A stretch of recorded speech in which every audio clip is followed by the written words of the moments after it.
अस्सलामुअलैकुम नाज़रीन, JN news HD के साथ मैं हूं नाइला भट्टी। नजर डालते हैं आज की अहम खबरों पर।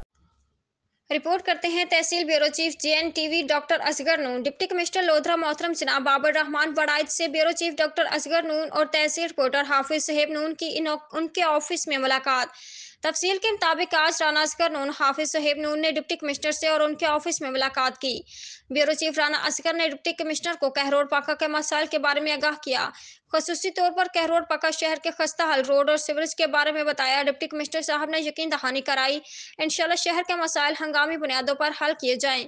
डिप्टी कमिश्नर ने मजीद बताया, मेरी पहली तरजीह THQ करोड़ पका के एमरजेंसी वार्ड को वसी कराना और दिल के अमराज के लिए जदीद सहूलियात का सब यूनिट कायम कराना है ताकि मुकामी लोगों को मुनासिब सहूलियत मिल सकें। डिप्टी कमिश्नर ने कहा, बहुत जल्द कहरोड पक्का का सरप्राइज विजिट करूंगा।